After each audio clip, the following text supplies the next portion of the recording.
Tá na hora, gente! Católicos Querem Saber podcast, o nosso encontro semanal está no ar. Tiago, seja muito bem-vindo mais uma vez, tá tudo bem contigo? Graças a Deus, tudo certo, estamos aí, mais um domingo com a graça de Deus. Muito bem, eu tô ainda me recuperando um pouquinho da gripe que você me presenteou, né, Tiagão? No curso Onde o Protestante Erra, Tiago no primeiro dia me entregou esse presente. E eu estou me recuperando. Como diria o seu Madruga, é uma calúnia. Uma calúnia, isso, uma calúnia. Bom, gente, hoje nós estamos aqui mais uma vez para conversarmos sobre a fé católica, a Bíblia, entendermos para além da homilia, responder perguntas. Tudo isso a gente vai fazer a partir de agora, sob a condução do host Tiago Souza e na técnica Thalia Branco. Boa noite, Thalia. Tudo bem? Ela não conectou o microfone, é uma falha técnica. Ela que está na técnica teve uma falha técnica. Tiago, conta pra gente. Vamos conversar hoje sobre um tema muito legal, mas antes da gente falar sobre o tema de hoje, tem o depoimento da galera, né? O que o pessoal tem falado sobre Bíblia Mais, sobre o que tem impactado na vida dela. Vambora! E hoje é o Alexandre Gregório de Lima. Alexandre Gregório de Lima é aluno nosso da teologia. Teologia. Aí esse comentário que ele fez aí é de quem está estudando as matérias da teologia, aquela série que nós temos para adultos. Adão e Eva para adultos, Abraão para adultos, Moisés para adultos. O que ele falou aí? Esse curso para mim está sendo extraordinário, uma verdadeira conversão. Antes eu admirava muito Israel e apoiava a construção de um novo templo lá. Agora estou ficando com raiva desse templo. Mal posso esperar pelas próximas aulas. Ele está ficando com raiva do templo. Ele já foi um cristão que torcia pela reconstrução do templo de Israel. Até que ele entendeu que uma coisa não tem nada a ver com a outra. Porque a proposta que se tem de reconstrução do templo de Jerusalém é uma proposta de voltar com as práticas de sacrifício do templo.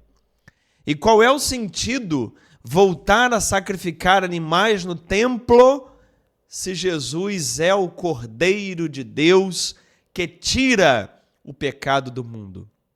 Então não combina uma coisa com a outra. Assim como não combina o templo de Salomão, que o Edir Macedo construiu em São Paulo, onde os pastores lá vestem roupas sacerdotais do templo de Jerusalém.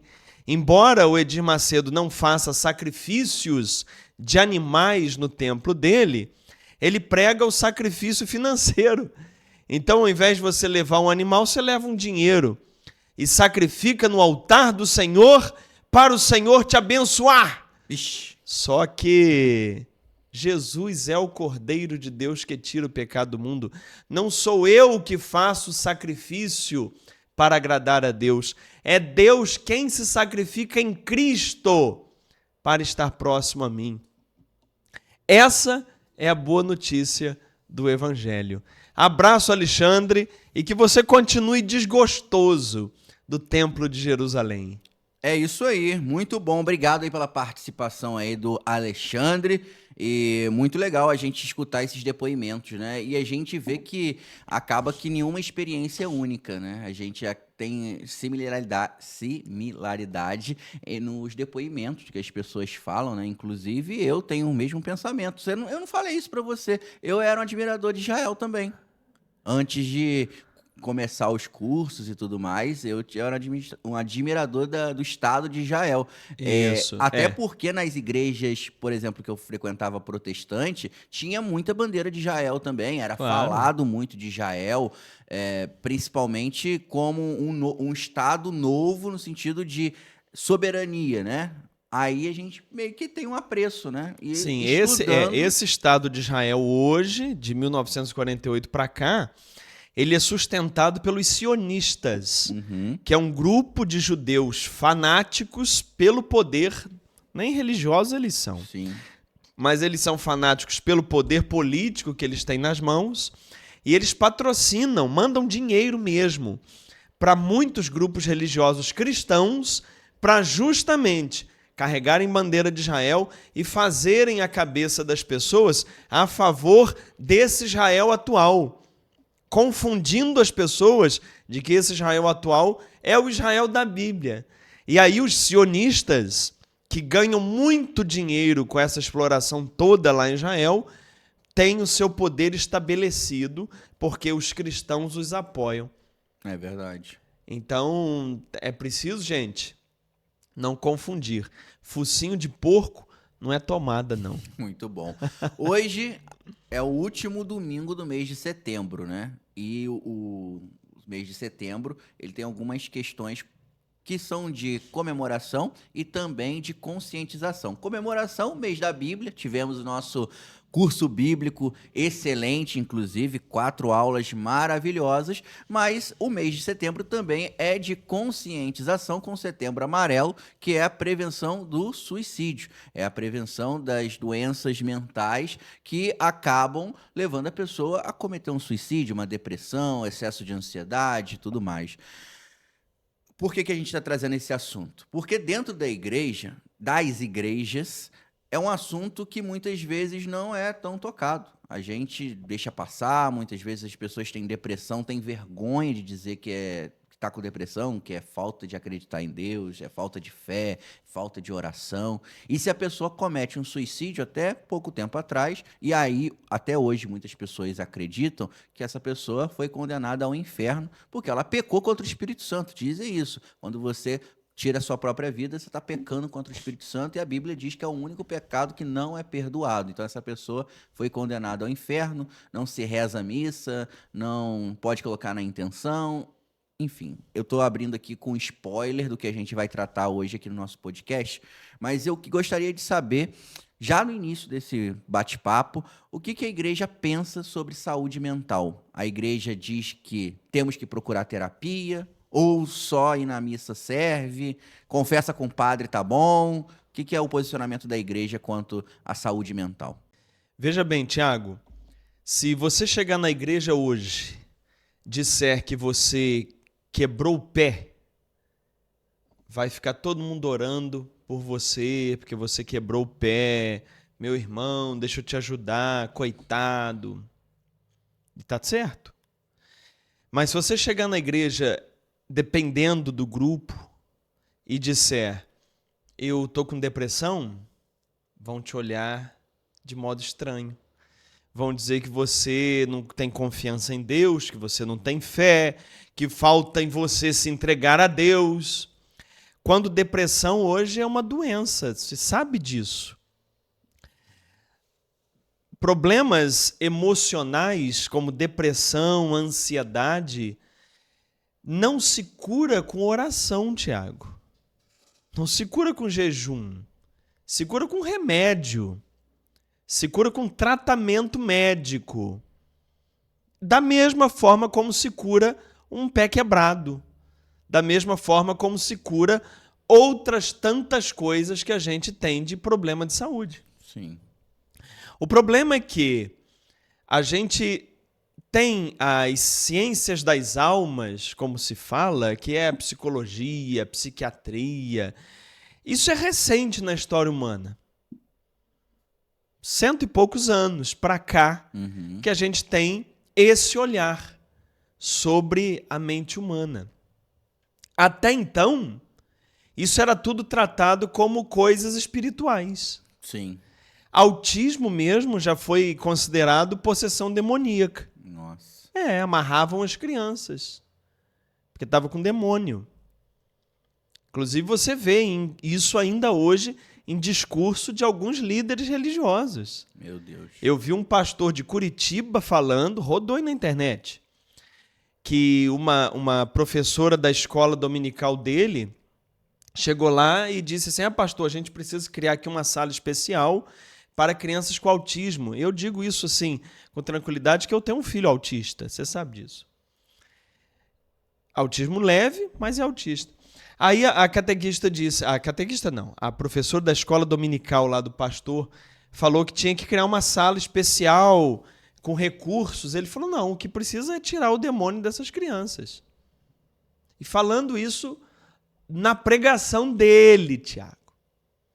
O cara desse tem que ser processado, acho que foi, inclusive, para entender a responsabilidade que ele tem com o microfone na mão. Então você trata essas questões com desprezo. Você trata... Você não, que eu estou falando você, é quem pensa dessa forma. Trata as questões com desprezo, trata essas questões de saúde mental como se fosse algo... não tem fé, não tem vontade, não quer nada com a hora do Brasil. E não é nada disso. Se não cuidar, a pessoa pode sim vir a tirar a própria vida. Isso é muito sério. Então, você perguntou qual é a recomendação da igreja. A recomendação da igreja é para buscar um atendimento especializado, buscar profissionais da saúde, verificar medicamentos, tomar medicamentos. Não é eu não vou tomar esse medicamento, eu vou fazer minha oração. Não, meu filho, você faz a oração e toma o medicamento. A oração, o jejum, não substitui o trabalho médico. Eclesiastes, capítulo 30, se não me engano, Eclesiástico, capítulo 30. Vou abrir aqui para não confundir. Fala sobre a importância do médico, a importância de cuidar da saúde através do profissional médico, através do profissional que estudou para isso. Não é Eclesiástico 30, não. Thalia, bate aí no Google, Thalia. Eclesiástico médico. Escreve assim. Vamos lembrar qual é aí a passagem. Mas pode falar agora. Muito bom. Não, eu vejo que, na verdade, a gente não está preparado para receber essas pessoas na nossa igreja. Eu vejo que algumas pastorais não têm, na verdade, a maioria das pastorais não existe uma qualificação nem para essa questão de depressão e nem questão do autismo mesmo, né? Você citou o exemplo aí de uma igreja evangélica, mas eu acho que ainda falta uma preocupação em acolher essas pessoas da forma devida. Talvez acolher e orientar o que fazer, entende? Então, eu vejo que nós, como católicos, devemos estar situados também nas necessidades do mundo atual, Sim, do tempo moderno. Claro, inclusive entender essas questões. Exatamente. Uma boa pastoral hoje, Tiago, tem que entender de depressão, de ansiedade, de questões emocionais. Sim. Os agentes de pastoral têm que se preparar para isso. Sim. Porque isso é uma questão muito fundamental no lidar com as pessoas hoje. Hoje, a ciência nos entrega muito material de interesse das pastorais, de quem quer evangelizar, para compreender o outro. Sim. Por exemplo, a depressão. Existem 2 tipos básicos de depressão, assim, em resumo. Tem a depressão exógena e a depressão endógena. Já ouviu falar disso? Não. A depressão exógena é aquela depressão que é causada por motivos exteriores. Por exemplo, morreu alguém na família, um cachorro, um parente, perdeu um emprego, teve uma notícia muito ruim, ou seja, são motivos fora, externos, por isso exógena. Esses motivos exteriores deprimem a pessoa e ela tem uma alteração química, inclusive cerebral, o formato do cérebro muda e ela passa por problemas de tristeza aguda, de muita falta de motivação, não tem energia. Mas tem uma outra depressão que eu acho que é pior, que é a depressão endógena. Depende apenas de questões químicas do corpo.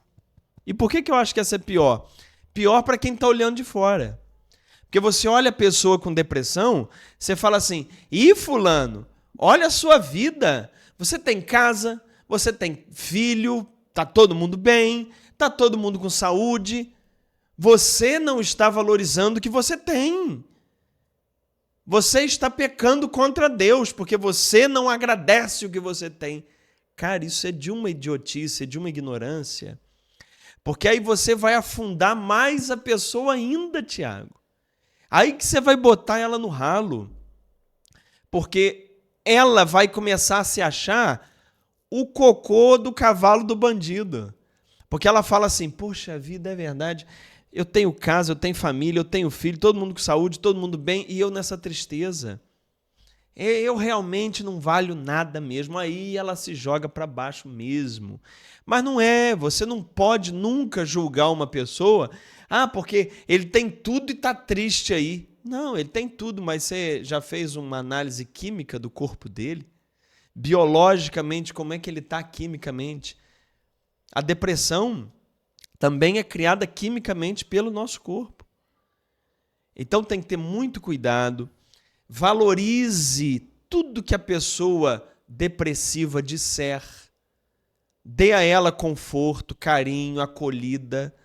Não despreze achando que não quer nada. Já se comprovou, Tiago, que estruturalmente o cérebro ele muda determinadas regiões, dependendo do nível da depressão, que a pessoa perde completamente a capacidade de raciocinar, de lembrar das coisas, esquece, de ânimo para ter alguma atividade na vida, fazer alguma coisa, levantar-se. Então, é sério, é doença e precisa de tratamento. É verdade. Inclusive, dependendo do grau da depressão, a pessoa ainda consegue ter ali momentos felizes, que ela ri, ela brinca. Aí o que vem o primeiro julgamento? Você tem depressão? Assim? Você tá rindo? Isso. Aí a pessoa já lembra e já cai de novo em depressão. Não, você não tem depressão, não. Isso aí é falta de pegar um solzinho. Falta de vergonha na cara. Aqui, eu tô curioso. Achou aí, Thalia? Achei.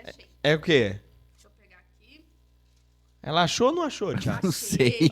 Capítulo 38. 38, errei por 8. Foi um erro muito grande. De 1 a Fora 15. da margem de erro. Eclesiástico 38, ó. Isso. Versículo 1. Honra o médico por seus serviços, pois também ele o Senhor criou. Pois é do Altíssimo que vem a cura, como presente que se recebe do rei. A ciência do médico o faz trazer a fronte erguida. Ele é admirado pelos grandes. Da terra o Senhor criou os remédios. O homem sensato não os despreza. Tá vendo? Então, aproveita esse trechinho de Eclesiástico aqui, que se fosse para além da homilia, eu ia contar uma historinha desse texto. Mas não é, mas eu vou contar assim mesmo. É o seguinte, esse texto de Eclesiástico já foi escrito 100 e poucos anos antes de Cristo. É bem próximo de Cristo esse texto. E nesse período, o Império Grego já tinha tomado posse lá da região.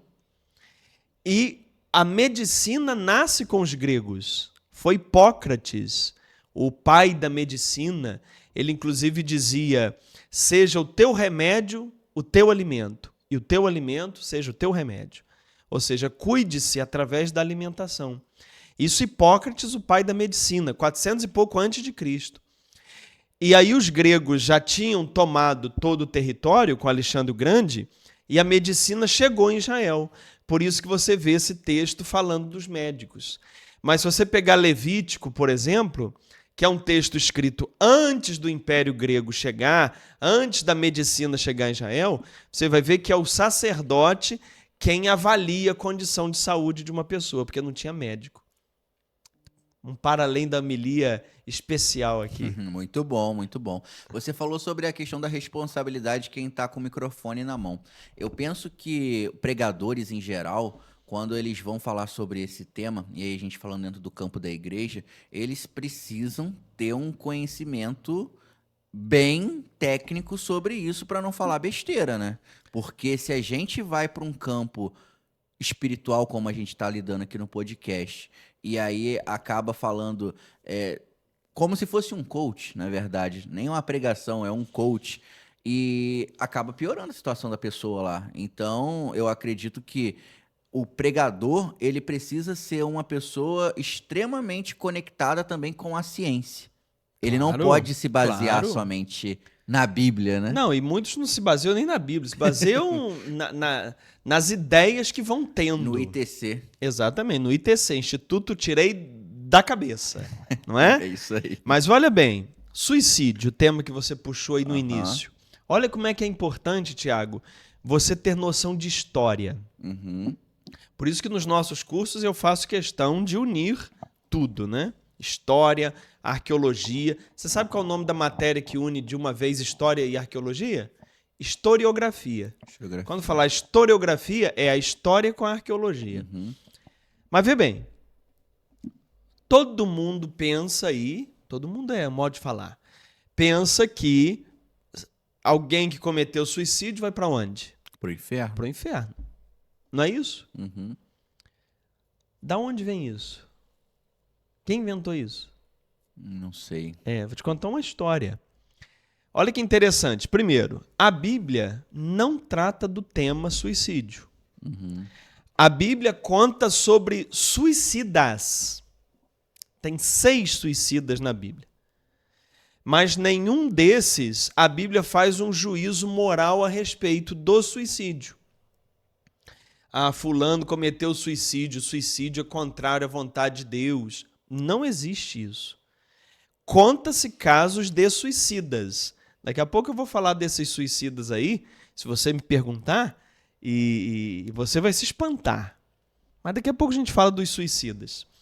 O fato é que a Bíblia não trata desse tema. Então, da onde vem esse tema?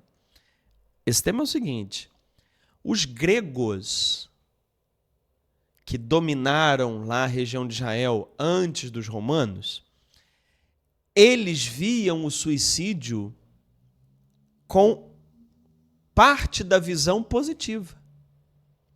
Para os gregos, determinados tipos de suicídio eram louváveis.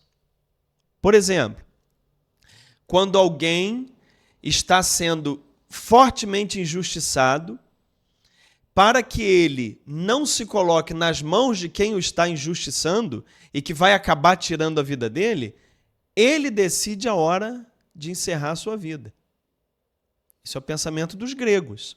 Então, se o Tiago está me oprimindo e vai me matar, eu não vou dar o gosto do Tiago de decidir sobre a minha vida. Eu decido. E aí eu me mato. Isso para os gregos era bem visto. Questão de honra. Alguém que foi pego em uma situação vergonhosa, então, por questão de honra, ele decide tirar a vida dele e se mata.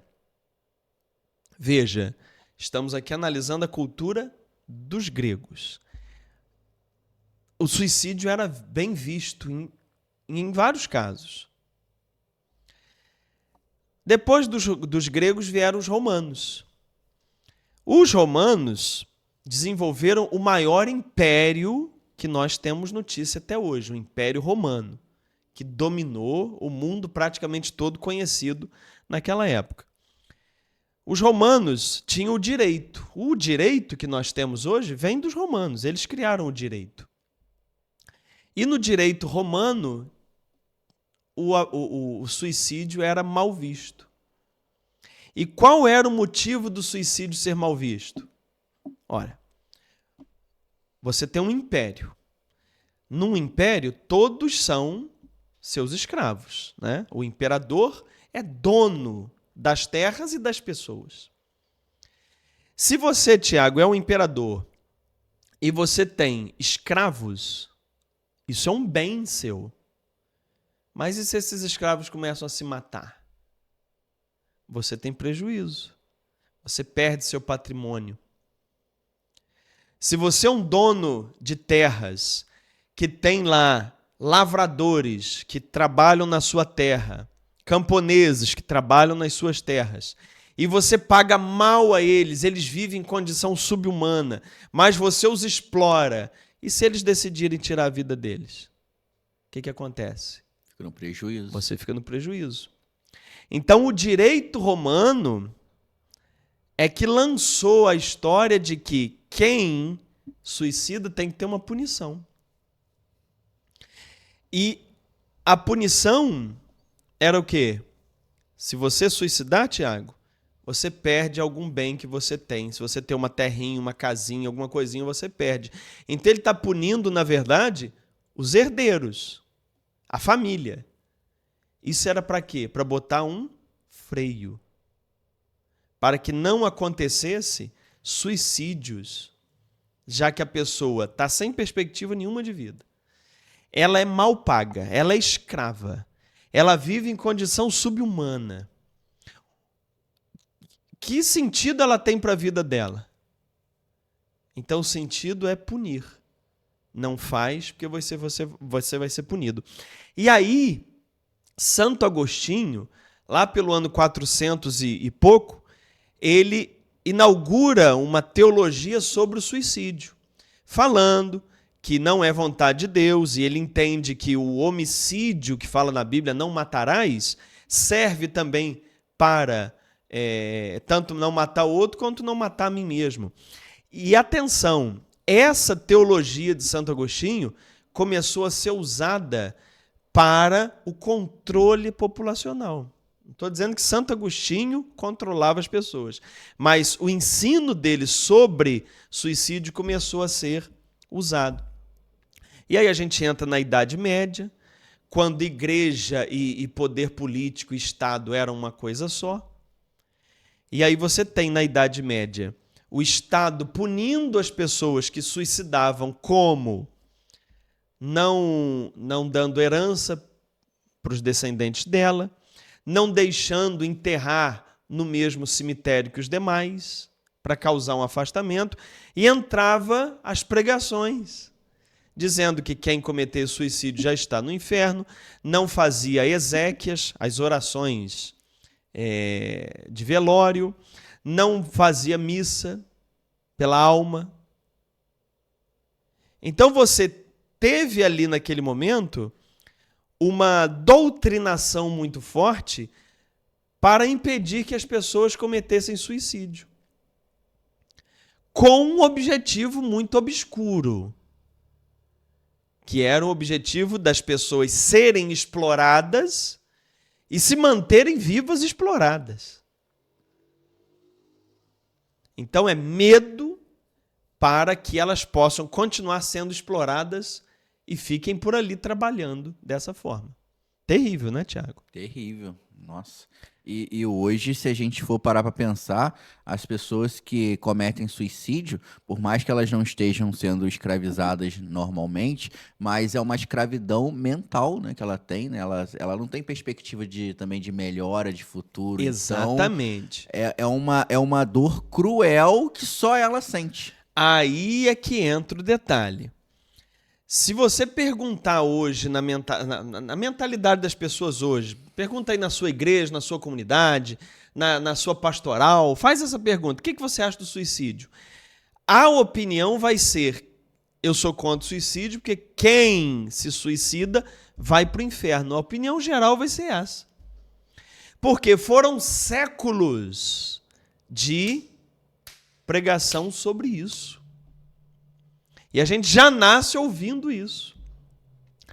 Aí eu pergunto, a opinião da Igreja Católica hoje é essa? Não. Não. Não. Aí é que está. Desde 1993, quando a Igreja lançou o Catecismo da Igreja Católica, ela tem divulgado uma opinião diferente. E aí, se você tem um catecismo, dá uma dica. Você vai aqui atrás, tem um índice de temas. Você procura o S de suicídio, você vai encontrar PQ, PQR, S. S vem depois de P, Tiago? É. Hã? Tiago ficou em dúvida. Então Thalia, você já tá com o microfone? Estou com o microfone. Então dá uma boa noite aí pra todo mundo, enquanto eu acho aqui o suicídio. Boa noite, pessoal. Tudo bem com vocês? Isto! Então você vem aqui, ó, no finalzinho tem o suicídio. Parágrafos 2280 a 2283. São 4 parágrafos sobre suicídio. Vamos ler? Vamos. Então eu já trouxe marcadinho aqui, ó. Olha que interessante, Tiago. Presta atenção. Cada um é responsável por sua vida diante de Deus, que lhe deu e que dela é sempre o único soberano Senhor. Ou seja, quem manda na minha vida é Deus, que me deu a vida. Devemos receber a vida como reconhecimento e preservá-la com reconhecimento e preservá-la para a honra dele e salvação de nossas almas.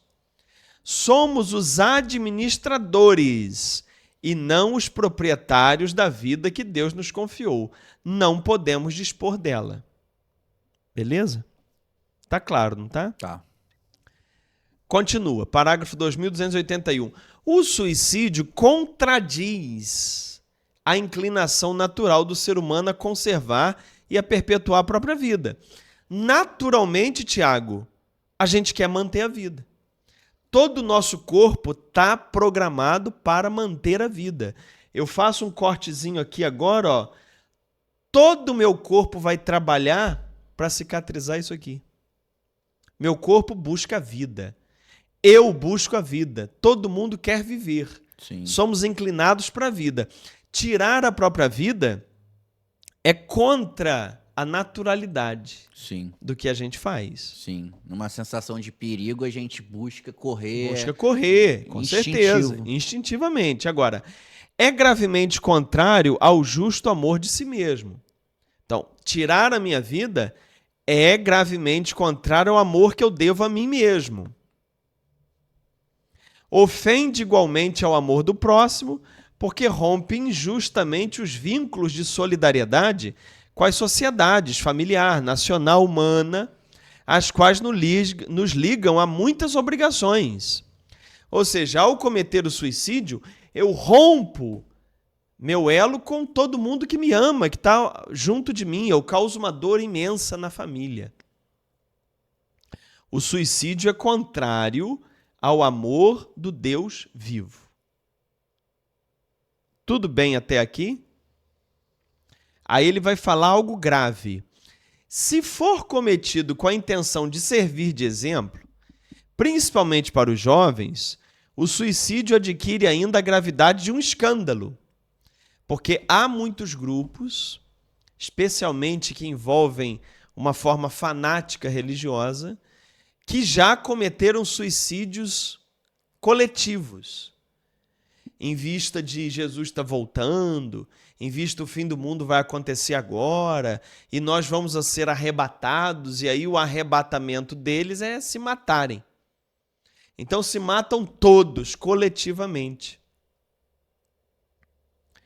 A cooperação voluntária ao suicídio é contrária à lei natural. Então, se você sabe que alguém quer cometer suicídio e você ajuda, você também está indo contra a lei natural, que é viver, a lei moral, que é cuidar da vida como patrimônio de Deus.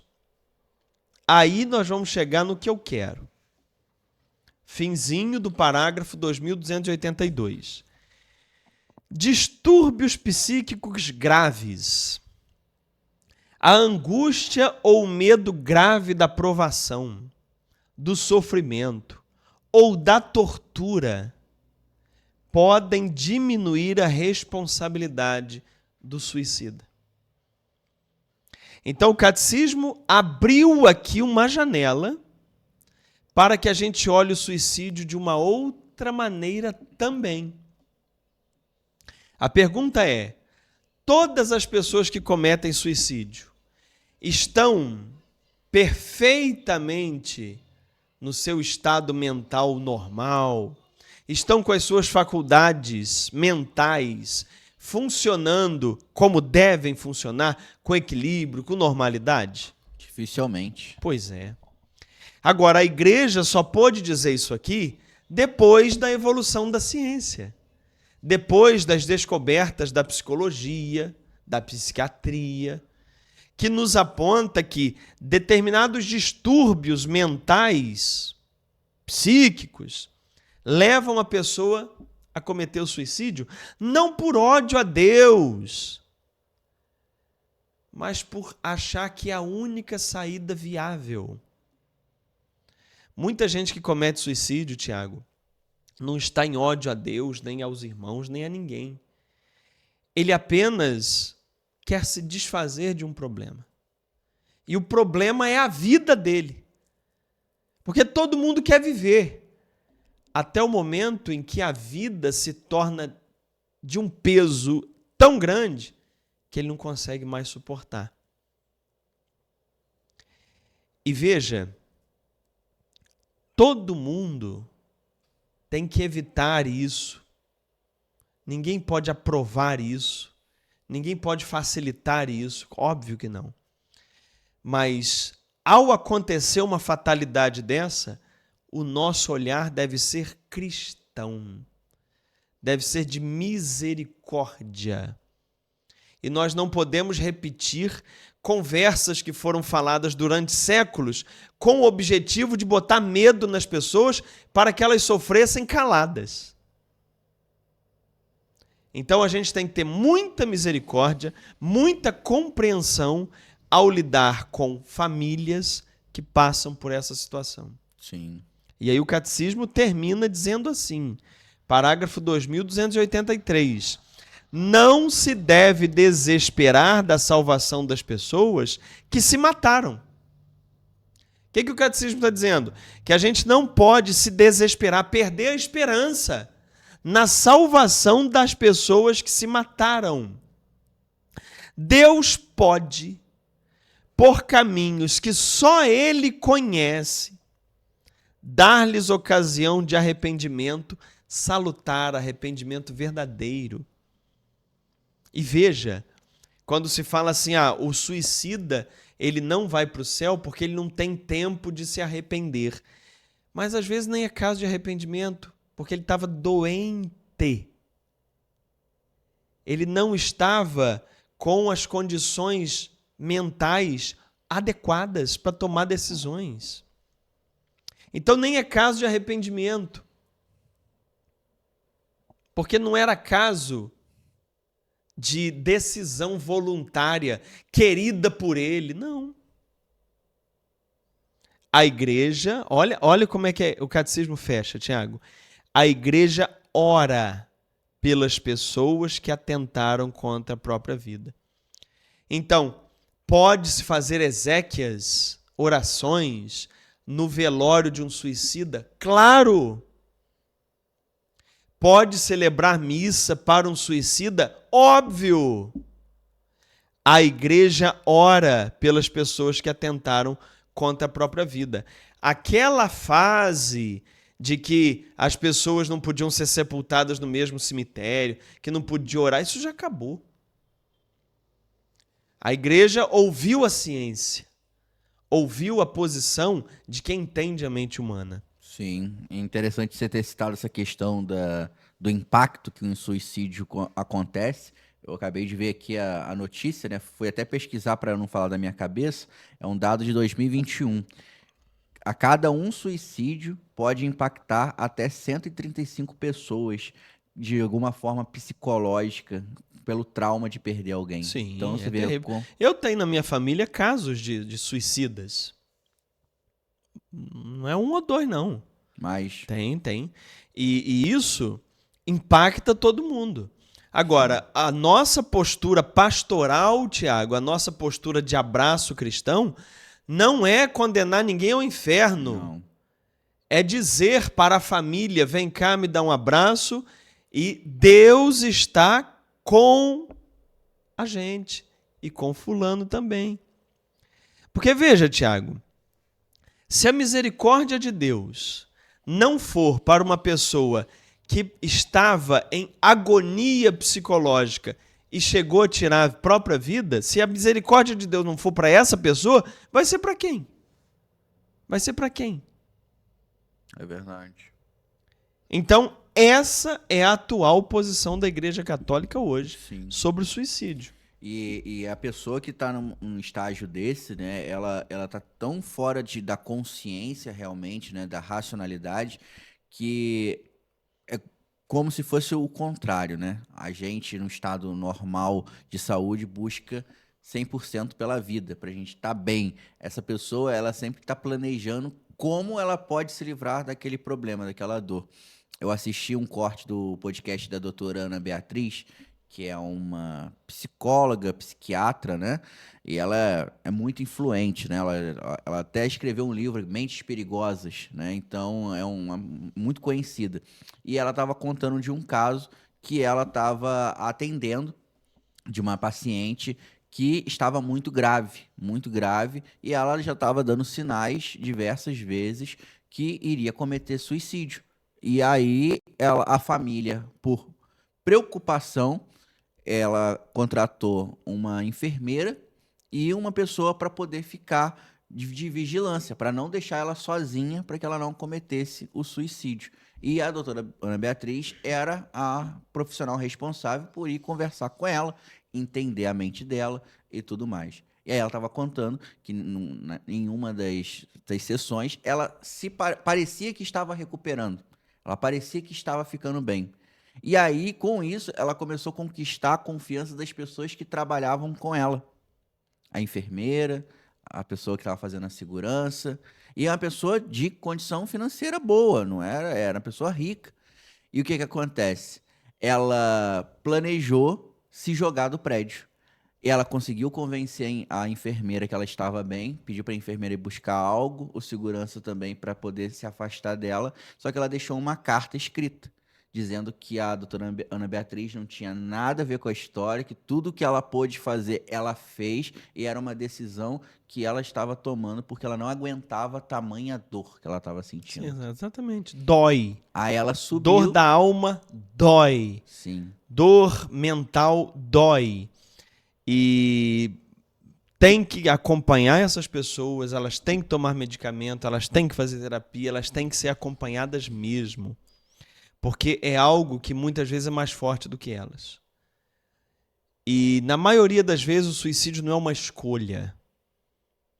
É algo que a pessoa vai sendo empurrada a ser feito pela dor. Então, o nosso papel, Tiago, como católicos, como seguidores de Jesus Cristo, é olhar com muita misericórdia e jamais, como diz o catecismo, colocar alguém no inferno. Ninguém está autorizado a condenar ninguém por nada, muito menos por uma dor dessa. Realmente. Temos que ter muito cuidado com o que a gente fala, como a gente fala, né? Com o tom que a gente fala. Sim, porque você pode machucar mais ainda as pessoas. Mais ainda. E as pessoas ficam apavoradas, Tiago. É muito medo. Sim. É muito medo que um religioso com o microfone na mão pode botar sobre alguém. Então, todo mundo que tem, por exemplo, a oportunidade que eu estou tendo aqui, eu respeito isso aqui demais, Tiago, você sabe disso. A informação que eu procuro trazer aqui é sempre uma informação que vai levar a pessoa a uma esperança, uma alegria. Jamais eu quero usar um microfone de uma igreja ou de qualquer lugar para levar uma mensagem de desespero, onde a pessoa fique com medo, acuada. Sim. Porque isso não é evangelho. Sim. Ou aquela questão também das pessoas falarem assim, Senhor, o Deus está falando no meu coração que está curando uma pessoa da depressão aqui. Olha, o Senhor está falando, você que chegou aqui... Por que o Senhor não fala com ele, por exemplo, quando tem uma criança desaparecida? Por que o Senhor não fala com ele onde está a criança? Isso é conversa fiada. Desculpa, eu já falo logo. Sim. Conta pra gente sobre a questão dos 6 suicidas aí, que você disse que vai ficar espantado. Vai ficar espantado. Sabe por quê, Tiago? Quando você fala em suicídio na Bíblia, você lembra de quem? Judas. Aliás, um parênteses, como é que Judas morreu? Enforcado? Essa é a versão de Mateus. Qual é a outra versão? Atos dos Apóstolos contra outra coisa. Atos dos Apóstolos diz que Judas se lançou num despenhadeiro, assim, numa ribanceira, e caiu lá embaixo, estourou, voou entranhas para todo lado. Essa é a versão de Atos dos Apóstolos. Aí, querem juntar as duas. Pegam que ele se enforcou, como Mateus diz, a corda arrebentou e ele rolou morro abaixo e abriu as entranhas. Mas isso é uma junção, porque Mateus fala uma coisa e Atos dos Apóstolos fala outra. De qualquer modo, está dito que ele suicidou. Judas cometeu suicídio. Aí ainda tem isso, né? Por ser Judas o traidor que cometeu o suicídio, aí é que está no inferno mesmo quem suicida. Verdade. Mas nós temos outros suicidas na Bíblia. Veja que a Bíblia conta a história de Judas cometendo suicídio, mas não faz nenhuma avaliação sobre o ato dele. Por isso que eu falei, a Bíblia conta a história de suicidas, mas não tem nenhuma avaliação, nenhuma doutrina sobre o suicídio. Isso é da teologia católica. Lembrando até do nosso curso agora, Onde o Protestante Erra, porque realmente você não tem na Bíblia nada que fale sobre o suicídio. Por que o protestante é contra, então? É porque ele segue a tradição católica. Verdade. Não é? Verdade. Bom, mas você tem, por exemplo, Saul. Saul é um suicida. Ele pulou contra a própria espada, porque vinha um exército contra ele, ele viu que não ia dar conta, ele saltou contra a própria espada. Saul se matou. Mas tem um que eu quero destacar. Sansão. Sansão cometeu suicídio. Já ouviu falar de Sansão? Já. Da peruca Já, de Sansão. sim. Peruca de Sansão é do Chapolin. O cabelo de Sansão. Sim. É porque o Chapolin fez um episódio usando a peruca feitas com os cabelos de Sansão. Sansão Já viu e esse? Dalila. Não, esse não. Pô, esse é o melhor que vou tem. procurar. Esse é o melhor que tem. Mas vamos lá, Sansão, ele tinha força nos cabelos. Uhum. É uma linguagem figurada, porque Sansão ele fez um voto de nazireato e o nazireu não cortava os cabelos, em promessa a Deus. Então se dizia que ele tinha a força nos cabelos porque a força dele estava nessa fidelidade com Deus. Quando Dalila vai lá cortar os cabelos, está querendo dizer que Dalila quer afastá-lo do seu voto a Deus, da sua entrega a Deus. Isso é o que significa. Mas Sansão perde os cabelos, perde a sua força e ele está preso pelos filisteus dentro de um templo. E Sansão pede para ser colocado entre duas colunas desse templo. E Sansão faz uma oração pedindo a Deus que lhe dê forças para ele se vingar dos filisteus. E Sansão se levanta, põe as mãos contra as duas colunas e empurra as duas colunas. E ele disse, eu vou matar os filisteus e vou morrer junto. Então ele empurra as colunas do prédio em que ele está e o prédio desaba e morre. Os inimigos dele, morre ele. Ou seja, é um suicida. Ele, para cumprir a vingança dele, ele se matou. Muito parecido com o que os extremistas islâmicos fazem. Exatamente, é um homem-bomba. Um homem-bomba. Amarra a bomba no corpo, vai lá e explode tudo e ele explode junto. É um homem-bomba. É o mesmo do que sequestrou o avião lá de 11 de setembro. Sim. Se matou. Tudo bem. Por que tem que chamar atenção para isso? Porque lá em Hebreus, capítulo 11, nós temos um texto sobre a fé. O que é a fé? E ele vai descrevendo pessoas que são exemplo de fé. Ele descreve Abraão e faz toda a sequência lá, descrevendo pessoas de fé. E ele põe quem nessa lista? Sansão. Sansão. Então nós temos um suicida como exemplo de fé, lá em Hebreus. Então só isso aqui, Tiago, já é para botar a gente para pensar. Eu posso colocar todo mundo que comete suicídio no inferno? Não. Sansão, Exemplo de fé. exemplo de fé. Está lá em Hebreus 11. Não está no inferno. É verdade. Tá como exemplo de fé. Então, só isso já é para fazer a gente pensar. Eu tenho esse direito de solapar as famílias que têm o suicida falando, ó, fulano tá no inferno. Nossa, não devia ter feito isso. Pior ainda. Isso é terrível. Às vezes, os cristãos, na tentativa de defender a sua doutrina, a sua fé, se tornam pessoas extremamente indesejáveis. Se tornam pessoas frias, vazias, sem nenhum tipo de misericórdia. Então pensa aí nesse exemplo de Sansão. Sim.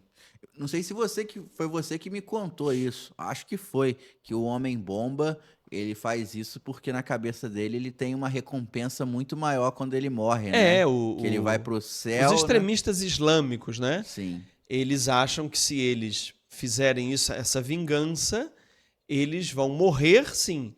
Mas no céu tem um jardim de delícias esperando por ele, inclusive com 7 virgens. Tiago até se animou, hein, Thalia? Ser um homem bomba, hein, Thalia? Eu sou cristão. Você é cristão. Você vai fazer o que com 7 virgens, né, Tiago?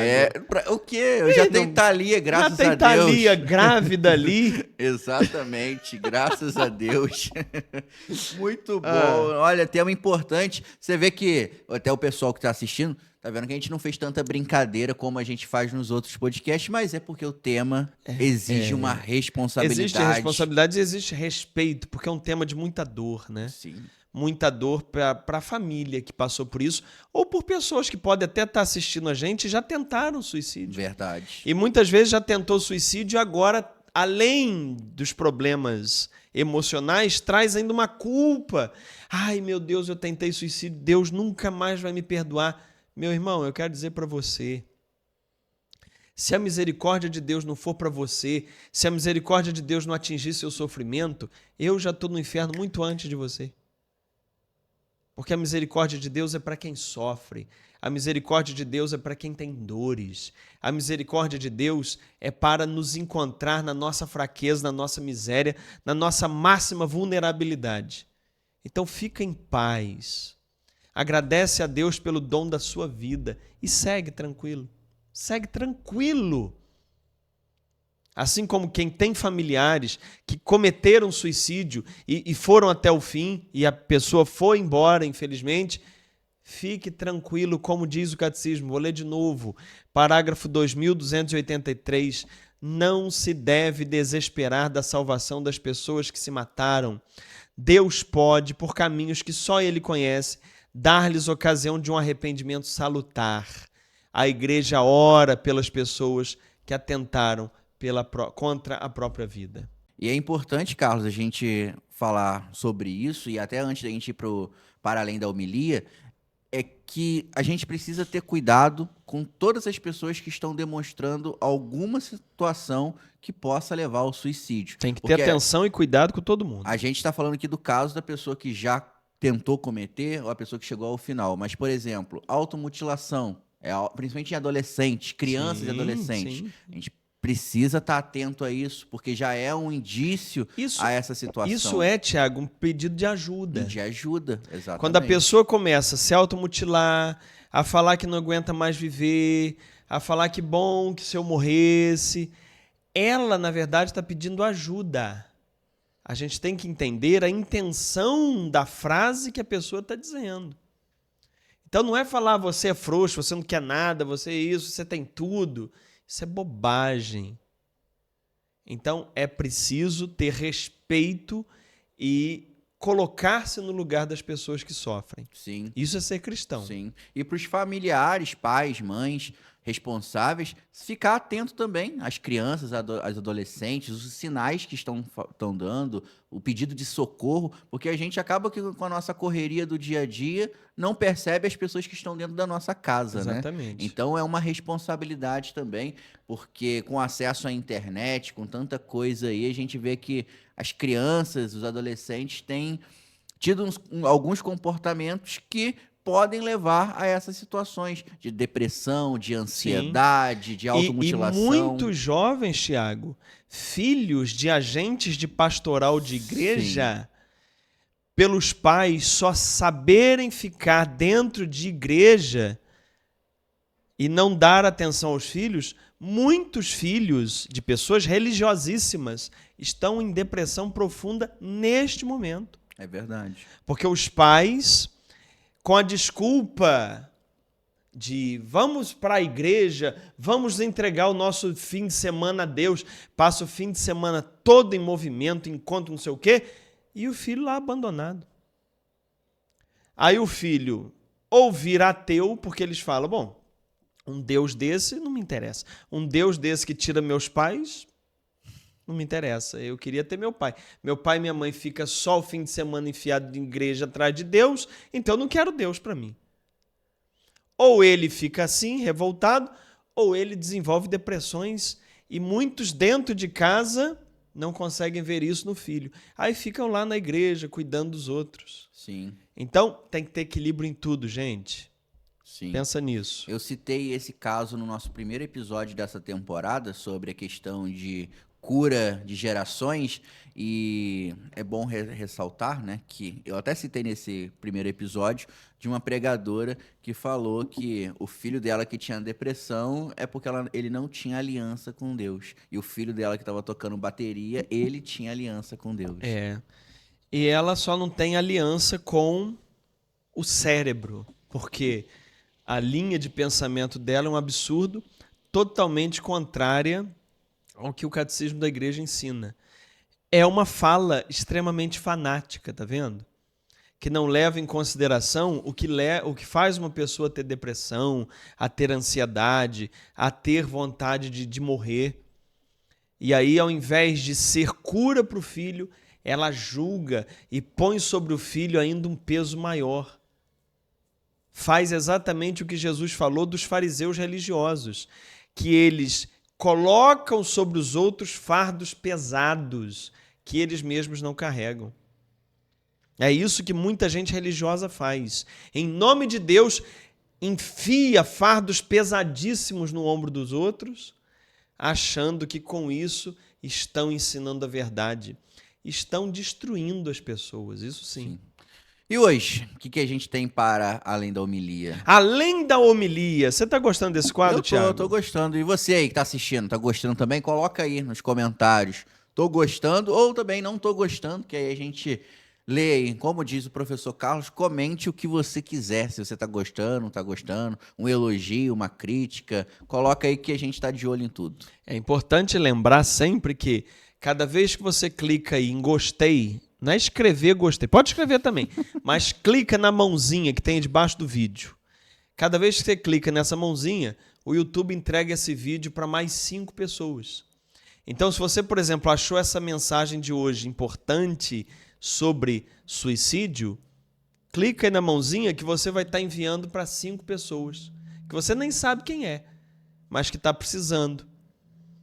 Se você também quiser, clica aí embaixo no vídeo, tem compartilhar. Você clica, copia o link, você cola no grupo de WhatsApp, você cola no grupo da família, da igreja, onde você quiser, manda esse vídeo para outras pessoas. Isso tudo pode nos ajudar aqui e pode ajudar alguém lá na ponta também. Qual é a leitura que eu separei para hoje, Tiago? Qual é? Segunda leitura. Sim. 1 Timóteo 6, de 11 a 16. Tá. Posso ler? Pode. Tu, que és um homem de Deus, foge das coisas perversas. Tá vendo, Tiago? É para você. Uhum. Procura a justiça, a piedade, a fé, o amor, a firmeza, a mansidão. Combate o bom combate da fé. Conquista a vida eterna, para a qual foste chamado e pela qual fizeste tua nobre missão de fé diante de muitas testemunhas. Diante de Deus, que dá a vida a todas as coisas, e de Cristo Jesus, que deu o bom testemunho da verdade perante Pôncio Pilatos, eu te ordeno, guarda o teu mandato íntegro e sem mancha, até a manifestação gloriosa de nosso Senhor Jesus Cristo. Esta manifestação será feita no tempo oportuno, pelo bendito e único soberano, o Rei dos reis e Senhor dos senhores, o único que possui a imortalidade e que habita numa luz inacessível, que nenhum homem viu nem pode ver. A ele honra e poder eterno. Amém. Palavra do Senhor. Graças a Deus. Primeira carta a Timóteo. Quem escreveu essa carta, Tiago? Paulo. Não? Pois é. Aí é que vem os segredos do para além da homilia. A gente aqui não quer apenas fazer um comentário de animação para as pessoas viverem bem a semana. A gente quer aprofundar na parte técnica do texto. Então vamos lá. Se você abrir a sua Bíblia, vai ter lá 14 cartas atribuídas a Paulo. Dessas 14 cartas, você sabe dizer uma que não foi escrita por Paulo, mas é apenas atribuída a ele? Agora de cabeça, não vou lembrar. Sabe, Thalia? Não vou lembrar. Não sei. Hebreus. Hebreus. Você já ouviu falar que Hebreus Já. não foi escrito por Paulo? Você mesmo falou agora. Exatamente, lembrou, né? Uhum. Hebreus tem a certeza que não é de Paulo. Pela forma da escrita, pelas palavras, o texto de Hebreus ele é muito perfeitinho. As cartas de Paulo, como ele escrevia à noite em viagem, o grego dele não é um grego perfeito, tá cheio de erro, coisas que ele começa a falar uma coisa e para e fala outra no meio do caminho. As cartas dele são assim. Cartas de quem está viajando. Já Hebreus não, é um texto limpo, do início ao fim, bem feito, didaticamente e tal. Então já se sabe que não é dele. Mas aí sobram 13, né? Dessas 13 cartas, se discute quais são exatamente de Paulo, se todas ou se algumas são e outras são de discípulos ou de seguidores dele. Então hoje se tem basicamente a certeza de 7 cartas escritas por ele, que não se discute mais a respeito disso. Romanos, 1º e 2º Coríntios, Filipenses, Gálatas, Filemon, que a gente leu até aqui um pedacinho, e tá faltando alguma. Daqui a pouco eu lembro. São 7. 1ª Tessalonicenses é a 7ª, que aliás é a primeira. 1ª Tessalonicenses foi a primeira que ele escreveu de todas. Então são essas 7 cartas que hoje não se discute que a autoria seja pessoal de Paulo. 1ª e 2ª Timóteo não estão entre essas 7. Então essa carta que eu li, 1ª Timóteo, não está entre as 7 que se tem certeza que é de Paulo. Agora, entre 1ª e 2ª Timóteo, 2ª Timóteo tem muita chance de ser dele. Embora não esteja entre as 7, mas os estudiosos notam que é uma carta muito pessoal, fala muito na primeira pessoa, fala de questões pessoais. Ele, por exemplo, fala que está preso e que ele está com frio, ele precisa que tragam para ele um casaco que ele esqueceu em Troade, ele pede que traga os manuscritos. Então, tem coisas ali muito pessoais.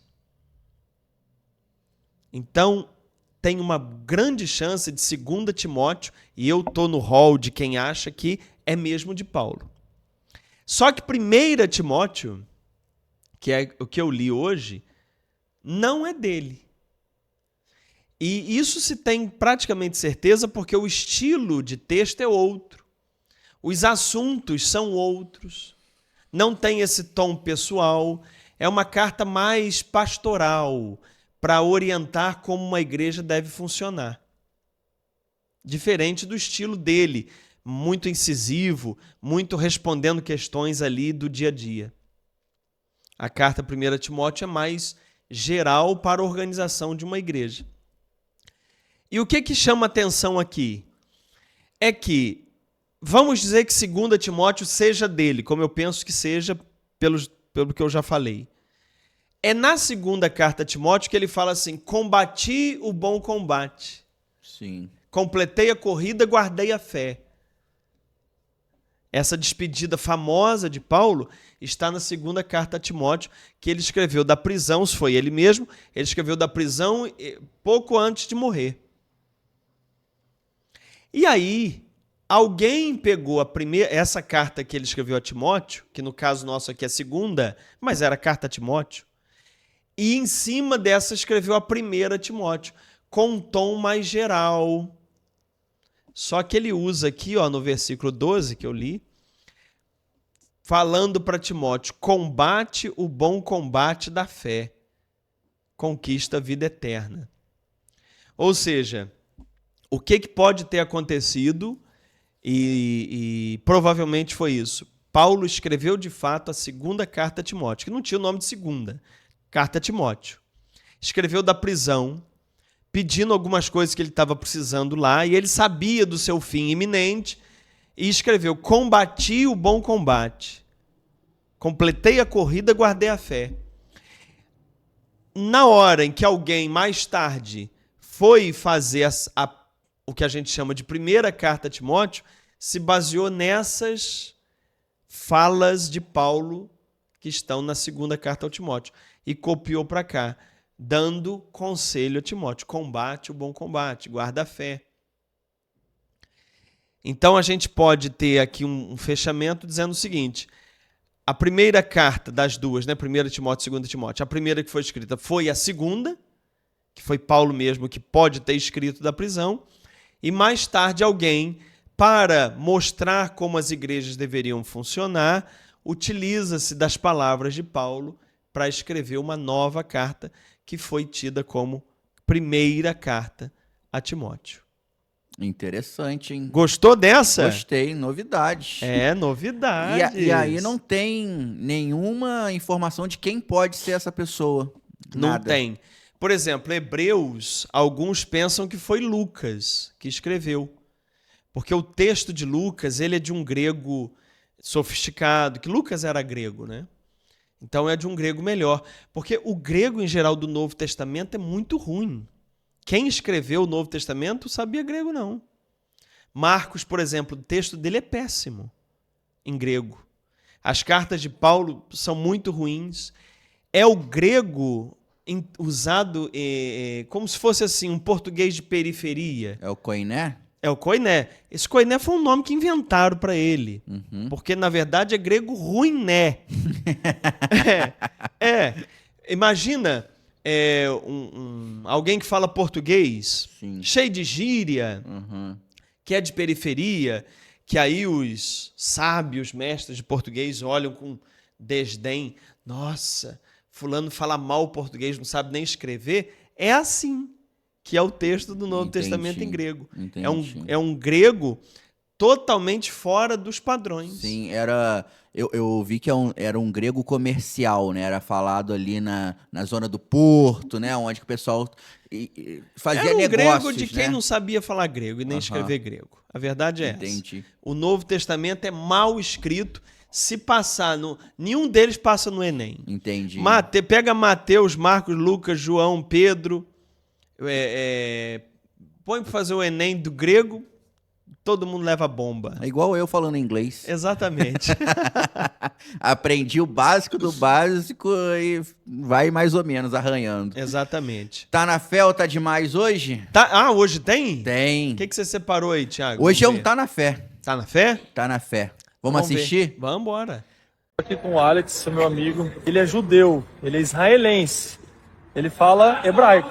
É isso? Ele tem a Bíblia em português e a hebraica, né? Porque ele fala hebraico, ó. Em português e em hebraico.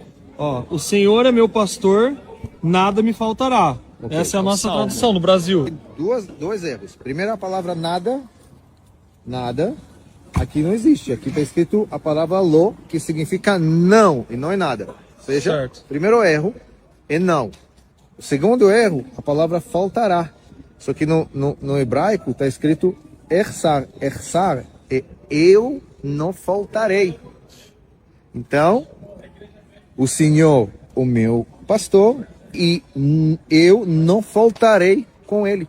Meu Deus. Ou seja, na nossa versão está dizendo: o Senhor é meu pastor e nada me faltará. Coisas. No original, no hebraico, tá dizendo, o Senhor é meu pastor e eu não faltarei com ele. Ou seja, a responsabilidade mudou. Não é mais as coisas, Sensacional, não é mais o Senhor né? comigo, agora sou eu com ele. Exatamente. Será que é seu aluno? Não, não é meu aluno, não. Mas ele falou a verdade. Esse salmo, o Senhor é meu pastor, nada me faltará, é inclusive utilizado por alguns pregadores como que você tem que botar Deus contra a parede, Tiago. sim. Está escrito, o Senhor é meu pastor e nada me faltará. Então, coloque Deus contra a parede. Diga, Senhor, eu exijo, porque o Senhor falou na sua palavra, cumpre a sua palavra, que nada me faltará. E blá, blá, blá, e blá, blá, blá, e tudo mentira. Por quê? É problema da tradução para o português. As Bíblias, nesse versículo, estão traduzidas erradas. Todas. Todas. Eu não vi uma correta. Vamos abrir a Bíblia de Jerusalém aqui. Eu nunca vi, não lembro como é que está aqui em Jerusalém, não. Que é tida como uma das melhores Bíblias, né? Então vamos abrir aqui. Salmo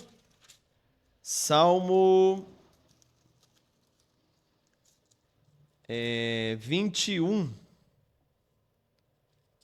Hoje eu estou errando as citações todas, hein? É o 23. Yahvé, Salmo 23. Yahvé é meu pastor, nada me falta. Tá errado. Tá errado. Não é isso. E não tem a palavra nada. Você viu ele falando? Não existe. A palavra é não. Não. E é faltarei. Em que sentido? Eu não faltarei com o meu amor a ele. Ele é meu pastor e eu sou fiel a ele. Aquela história, Deus é fiel? Beleza, e você é fiel? É verdade. Porque o Salmo é para falar da fidelidade do crente com Deus. Sim. Eu sou fiel a ele. Uma outra interpretação, que seria, o Senhor é meu pastor e não faltarei, seria o seguinte, eu não vou morrer, eu vou ser protegido. Seria uma outra interpretação. Porque faltar também é usado, né? Quando eu faltar, quer dizer, quando eu morrer. Então, o Senhor é meu pastor e não faltarei. Porque até aqui no final, ele fala, ainda que eu caminhe pelo vale tenebroso, nenhum mal temerei. Então, o Senhor é meu pastor e eu não faltarei. Eu não morrerei, ainda que eu ande pelo vale tenebroso. Então, ficam essas duas interpretações. Se ele está falando que ele não faltará perante o Senhor, que ele vai cumprir a vontade de Deus, ou se ele não faltará no sentido de que ele não morrerá. Beleza, mas o texto é, o Senhor ou Yahvé é meu pastor e não faltarei. Exatamente. Tá? Então não coloque Deus contra a parede com esse texto aqui que Deus vai falar, você não sabe ler hebraico, fica quieto. E essa é a importância de ter uma leitura técnica da Bíblia, né? Da gente saber como interpretar os textos bíblicos, o que o escritor bíblico quis dizer na época, e isso a gente acaba conferindo dentro da Bíblia Mais também, dentro dos cursos bíblicos. A gente tem toda uma, como posso dizer, uma explicação bem tranquila, com uma linguagem bem fácil, do próprio Carlos Magliano, de como a gente entende. Aqui a gente falou do hebraico, mas quando vai para o grego, aqui quando a gente foi citar a questão do para além da homilia, o Carlos falou da questão da dificuldade do grego também, da interpretação do texto que era ali mais ou menos feito, e a Bíblia está lotada disso, seja no Antigo Testamento, seja no Novo Testamento. E dentro da Bíblia Mais, a gente tem essa oportunidade nos cursos bíblicos de entender melhor o ensinamento de Jesus e aplicar também aí no nosso dia a dia, não com aquela visão supersticiosa, mas entendendo o contexto bíblico e trazendo para que faz sentido na nossa vida hoje. Perfeito. Como é que a pessoa se inscreve, Thiago? Eu quero estudar com o Carlos Magliano, eu quero fazer o curso de teologia. Como é que faz? Tem um QR Code aqui na tela, você pode escanear o QR Code se você estiver assistindo pela televisão ou pelo computador também. Você pega seu celular e escaneia o QR Code, vai direto para uma página, lá está explicando tudo direitinho, como que é a plataforma de estudos Bíblia Mais, e é importante ressaltar isso, porque tem gente que acha que Bíblia Mais é um curso. Na verdade, não. A Bíblia Mais é uma plataforma de cursos, que tem ali o curso de teologia, tem os cursos bíblicos. Então, é muito importante a gente deixar isso bem claro. Bíblia Mais é uma plataforma, é uma Netflix de ensinos católicos, beleza? Só para você entender. E aqui embaixo tem um link na descrição, né? O primeiro link da descrição, você clica aí que você vai para a próxima página também, e é a mesma página que está no QR Code, você vai poder ler, entender direitinho e fazer a sua inscrição, se tornar aluno e fazer parte desse grupo de católicos que querem saber. Maravilha! Bom, acabou? Agora tem pergunta. Tem pergunta ainda? Pra gente finalizar. Vambora, ué. Vamos lá? Os católicos querem saber. Vamos lá. Claver Azani. Claver? É. Será que é homem ou mulher? Claver Não dá pros sei. dois, né? Não sei. Abraço, Claver. Oi, professor, uma dúvida. Professor, o senhor tem deixado claro que Jesus viveu o seu grande período de pregação na Galileia e que poucas vezes foi para a Judéia. Inclusive, nunca dormiu em Jerusalém a não ser na condenação. Queria entender Lucas 4:44. Diz que Jesus foi anunciado pelas sinagogas da Judéia. Inclusive, está no plural. E Betânia, que é na Judéia. Ele tinha muita amizade com Lázaro, Maria e Marta. Ele ia bastante lá. Como construiu essa amizade? Desculpe as milhões de perguntas.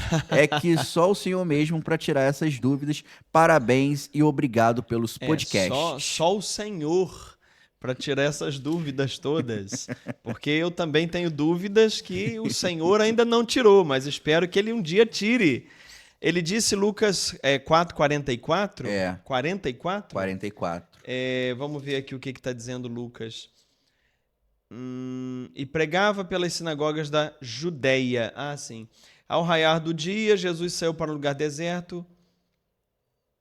As multidões puseram-se a procurá-lo e, tendo encontrado, queriam tê-lo impedido que o deixasse. Ele, porém, disse, devo anunciar também a outras cidades a boa nova e pregar pelas sinagogas da Judéia. Beleza, já me localizei. Veja, Jesus foi a Jerusalém poucas vezes. Nós temos nos evangelhos de Lucas, Mateus e Marcos, que são chamados de evangelhos sinóticos, Jesus indo a Jerusalém uma vez só, que é quando ele chega no domingo de Ramos. Dali ele vai ao templo, joga tudo no chão, depois dias depois é morto em Jerusalém. Muito bem. Repito, Marcos, Mateus e Lucas falam de uma ida só a Jerusalém. A Judéia era a região. Judéia tinha outras cidades, mas a Jerusalém só uma vez. Sendo que o Evangelho de João já traz uma outra notícia. O Evangelho de João, ele traz a notícia de Jesus ter ido 3 vezes ou 4, se não me engano, a Jerusalém. No mínimo 3, com certeza. Porque a cada festa da Páscoa, Jesus foi a Jerusalém. Cada festa da Páscoa dentro do seu período de pregação. Então, João traz notícias que ele foi mais vezes. Inclusive, é por isso que se diz, Tiago, que o ministério de Jesus levou 3 anos. Onde é que está escrito que levou 3 anos? Não está escrito. Mas se calcula pelo Evangelho de João. Porque se ele foi lá em 3 ou 4 Páscoas, então durou ali 3 anos e meio a pregação de Jesus, entendeu? Sim. É por isso que se fala que foi assim. Então, ele realmente foi a Jerusalém poucas vezes e nos evangelhos sinóticos, Mateus, Marcos e Lucas, não se fala dele dormindo nenhuma noite em Jerusalém. João também não fala, embora tenha dito que ele tenha ido lá várias vezes. Mas, olhando os evangelhos sinóticos, que foram os primeiros a serem escritos, não consta Jesus passar uma noite, inclusive, por exemplo, em Marcos, quando ele vai a Jerusalém e olha o templo, ele volta para Betânia, que era do lado. Era uma aldeiazinha do lado de Jerusalém, 3 quilômetros. Mas ele não dorme em Jerusalém, ele dorme fora. E quando ele é morto, ele é também morto fora da cidade. Do lado de fora dos portões de Jerusalém. Tá bom? Espero que eu tenha respondido. E tem registro sobre a construção da amizade com Lázaro, Maria e Marta? Não se fala o porquê que eles tiveram essa amizade. Uma coisa que a gente pode pensar é o seguinte: antes de João Batista revelar Jesus como Cordeiro de Deus, Jesus frequentou a região nas pregações de João Batista. Inclusive, quando João Batista começou a dizer aos seus discípulos que era Jesus, 2 discípulos seguem Jesus. Um deles era João. Segue Jesus e pergunta a Jesus: Mestre, onde moras? Não tem essa passagem? Jesus: vinde e vede. Eles ainda estavam ali na região da Judéia. Eles não estavam lá em cima na Galileia, estavam ali. Então Jesus estava morando por ali na região. Pode já ter sido em Betânia, onde ele conheceu Marta, Lázaro e Maria. Legal. Entendeu? Mas aí uma especulação. É uma situação que causa muita curiosidade, né? Saber como que era a vida de Jesus antes do início do ministério. Casos de família. A Tarsila Lima. Maria não é corredentora, mas é uma grande intercessora. Podemos afirmar isso? Sim. Só que uma coisa não tem nada a ver com a outra. Corredenção quer dizer que Maria, junto com Jesus, por isso que é redimiu o mundo, salvou o mundo. Maria é alguém que participou da salvação da humanidade. E sem a obra de Maria não existiria salvação. Isso não é verdade. Isso o Papa Francisco já até, inclusive, se pronunciou a respeito. Então, não, Maria não é corredentora. Agora, intercessora, sim. Maria, rogai por nós. A gente fala na Ave Maria, rogai por nós, Santa Mãe de Deus. Rogai por nós, Santa Mãe de Deus. Para que sejamos dignos. Mas isso não é Ave Maria.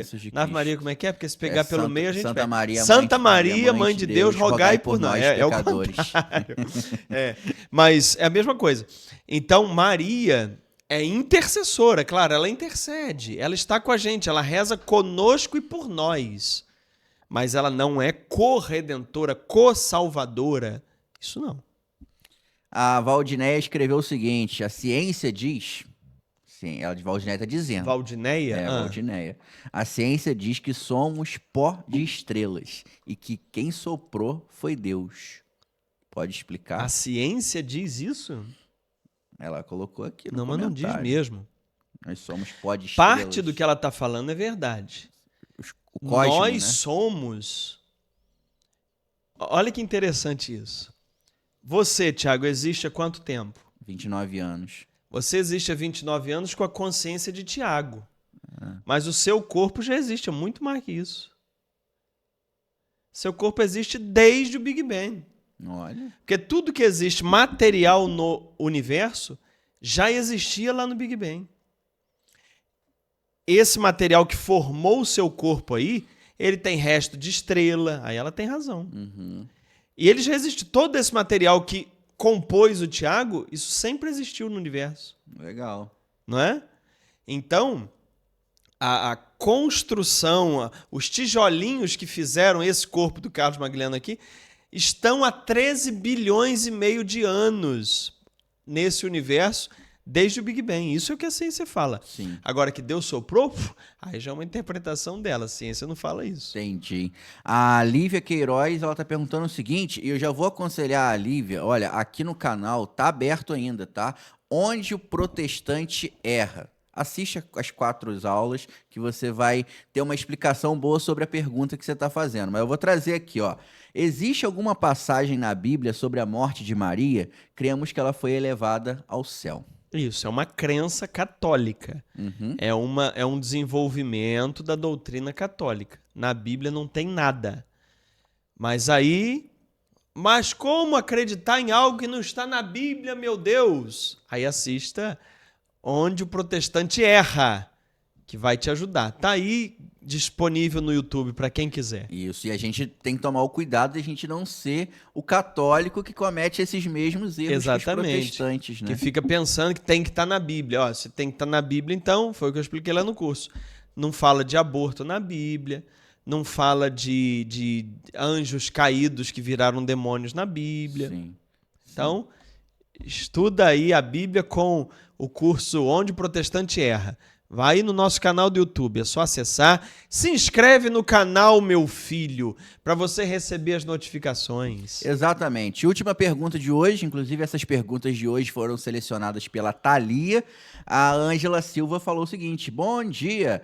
Professor, o que foi a Inquisição? A Igreja Católica teve culpa? Assisti alguns vídeos que não foi assim, que na verdade era o Estado que praticava a Inquisição. É verdade? Isso aí, os defensores da fé católica querem dizer isso. Que não, a igreja ela não teve envolvimento nenhum na Inquisição. Quem matava era o Estado, era o poder político. Beleza, mas quem que julgava e entregava para o Estado matar? Então, comigo não cola. Comigo eu gosto das coisas claras. A Igreja Católica teve envolvimento injusto na Inquisição? Teve. A Igreja Católica teve culpa por se envolver politicamente com o Estado e matar aqueles que eles consideravam oponentes? Teve. Tanto é que o Papa João Paulo II pediu desculpas pelos exageros da Inquisição, em nome da Igreja. Então, é isso. Tá feito? Tá feito. Maravilha. Thalia, você está tão calada, Thalia. Oi, eu estou aqui. Isso. Estou prestando atenção. Gostou de tudo, Thalia? Gostei de tudo. Muito bem. E eu espero que você aí na sua casa, assistindo no domingo à noite ou durante a semana, goste também, porque tudo que a gente faz aqui é pensando em levar a melhor experiência da fé católica, do entendimento da Bíblia para você, tá bom? Todo domingo, 9h, a gente está aqui pontualmente. Espero que você esteja também. Hoje é o último programa de setembro e no programa do dia 12 de outubro nós teremos um negócio aí especial. Então aguarde, falta pouco, dia 12 de outubro vamos ter um lançamento extraordinário que vai ajudar muita gente. Então aguarde o nosso podcast do dia 12 de outubro, Dia das Crianças e dia de Nossa Senhora Aparecida. É isso aí. Vou te dar uma missão agora, hein? Tá acabando o podcast. Assim que terminar, você que tem Instagram e ainda não segue Católicos Querem Saber no Instagram, segue lá. A gente tá rumo a 1 milhão. Vamos chegar a 1 milhão. Vamos chegar a 1 milhão. Em breve. Em breve. Mais uns 100 anos a gente chega a 1 milhão. Não. Eu sou mais otimista. Então, você que está assistindo aí, ainda não segue o Católicos Querem Saber no Instagram, siga lá, acompanhe as postagens diárias praticamente, né? Praticamente. Thalia tá trabalhando. Praticamente diárias postagens. Siga lá e acompanhe também o Católicos Querem Saber no Instagram.